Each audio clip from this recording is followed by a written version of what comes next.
సృష్టి ఎందుకు మూలుగుతుందో సమాజానికి అర్థమైందా? దాని మూలుగు ఎలా ఉంటుందో తెలుసా? నీ మూలుగు వింటేనే మాకు నిద్ర పట్టదు పక్కన పడుకుంటే. ఇంట్లో ఉన్న ఒకరు మూలుగితేనే ఎందుకే బాబు అలా మూలుగుతున్నావు మాకు నిద్ర పట్టకుండా అని బాధపడతామే. సృష్టి మూలుగుతుందన్న సంగతి ప్రపంచంలో ఎవ్వరికి తెలుసు? ఎవరికండి తెలుసు? సృష్టి మూలుగుతుందట. ఇది వరకటి నుంచి ఏకగ్రీవంగా, మనందులో స్టాప్ లేదు, నాన్ స్టాప్గా మూలుగుతుందటండి. సృష్టికి ఏమొచ్చింది? పోయే కాలం.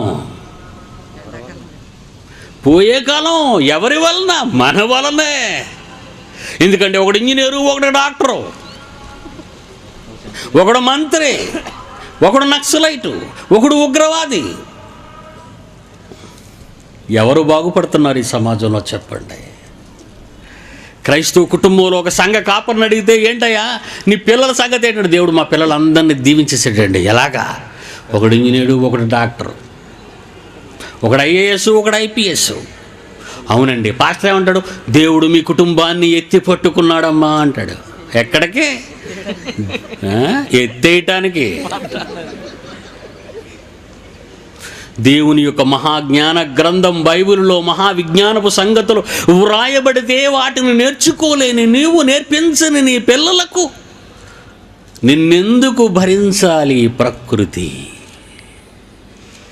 ఎవరి కోసం ఈ గాలి, ఎవరి కోసం ఈ నింగి, ఎవరి కోసం ఈ నీళ్లు? పంచభూతాలు ఎవరి కోసం? నీ కోసమే కదా బిడ్డ. వీటన్నిటినీ జీవితాంతం అనుభవిస్తూ నేల సారాన్ని, ప్రకృతి సారాన్ని తింటున్న నీవు ఎవరి కోసం బ్రతుకుతున్నావు? ఇదేనా నీ చరిత్ర? ఇదేనా నీ చరిత్ర?